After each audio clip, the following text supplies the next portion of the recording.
Florida's real estate market has been red hot for years, but there's a lot of people online that keep yelling and screaming that the crash is about to happen. There's even one guy that puts out videos all the time talking about the crash. And in fact, recently he put out, the real estate market is finally going to crash in 2025. Well, of course, he's been saying that in 2023 and 2024 as well. So is he right? Is the market going to crash in 2025? What do you think? I'd love to hear your opinion. Hey, I'm Laurie Rose. Welcome to my channel. And if you've been here before, welcome back. So the big question is, are we going to see a market crash this year like we did in 2008? Well, of course, anything is possible. Before I get into discussing the future, let's take a look at what happened in 2008. Florida was hit hard in 2008. Home values dropped 50% or more. And here are a few reasons why that happened. First, mortgages were easy to get. People were getting mortgages without the proper vetting. Sketchy agents helped friends and family and anyone else they could to buy a home with no money down. Some people didn't even have jobs. And of course, these people never made a mortgage payment. They probably didn't even intend to ever make one. And massive foreclosures followed, and that contributed greatly to the crash. And then you had unethical agents and greedy investors that were flipping homes, and sometimes they closed on a house twice in one day. So in my neighborhood, there was an agent that would go around, he'd knock on everyone's door, and he would tell them that he had a cash offer for their house.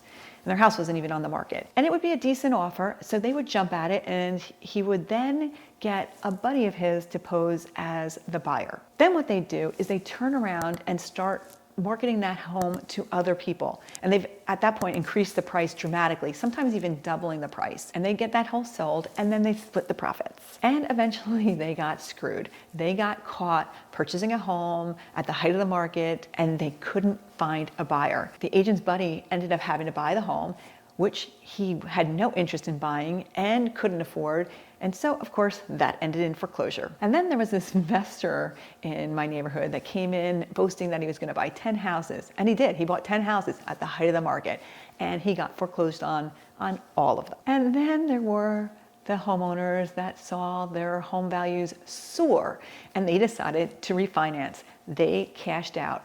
They took the money out of their home and they put it in cars, and they put it in vacations and trips and boats and whatever else they purchased. So they've used all the equity in their home. They have a larger payment now, and either they find out they're really can't afford the larger mortgage. They also find out now they're underwater and they can't sell their house, and their only option is to give it back to the bank. I saw it happen time and time again. There are warning signs that our market may be cooling or crashing, but there's a lot of differences between this year and what happened in 2008. Today, our lending standards are much more strict than they were in 2008. Less homes have riskier mortgages than they did then. Homeowners have made larger down payments on the mortgages now than they did in 2008. So if we do have a correction, most of our homeowners will be able to sell instead of foreclose. And we still have a shortage of homes on the market,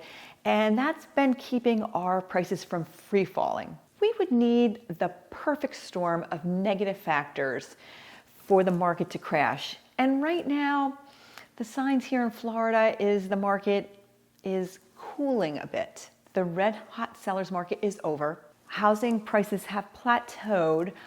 They're holding steady. They're not increasing or decreasing dramatically. Right now, homes are sitting on the market a little bit longer. It's taking 90 days or more to sell a home.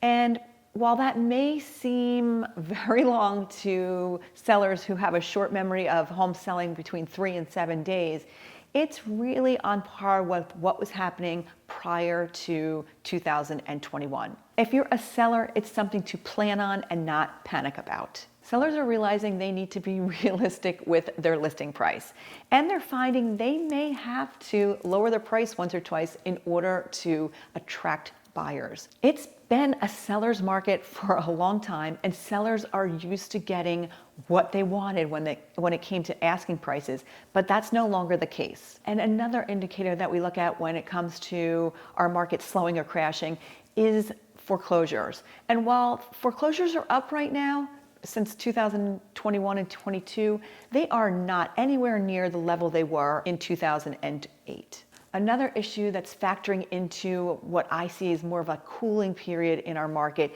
is the fact we have higher interest rates.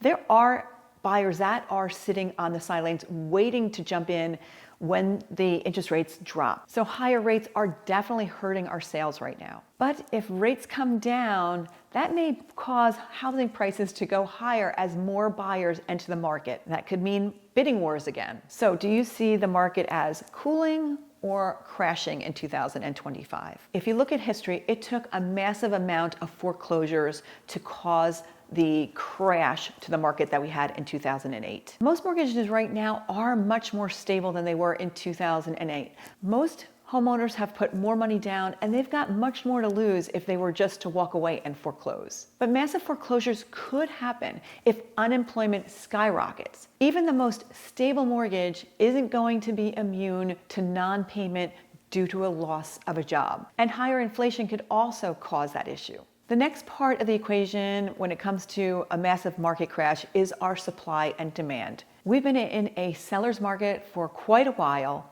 and there's been an extremely limited amount of homes for sale. So Florida builders have been going crazy trying to keep up with demand and building everywhere. But if the demand for new homes stops before they stop building, we could see home prices plummet. Then there's the institutional investors and people that purchase Airbnbs at the height of the market.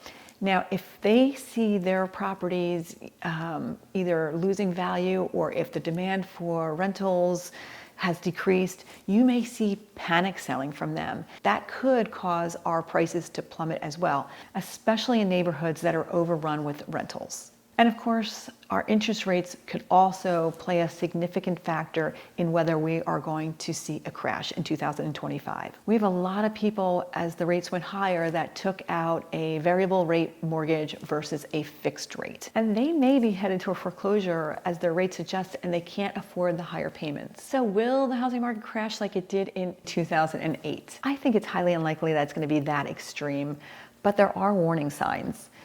I think the most realistic scenario is that instead of a 2008 style collapse, we're going to have a gradual market correction. As I mentioned, rising interest rates, over leveraged investors, and an economic shift could trigger a downfall. So what do you think? Is Florida's market headed towards a crash, a correction, or will it stay strong? Drop a comment below. I'd love to hear your thoughts. And don't forget to subscribe to my channel if you enjoyed this video so that you can see more videos like this about Florida. Until next time, my name is Laurie Rose. I want to thank you for watching and I'll see you. Bye.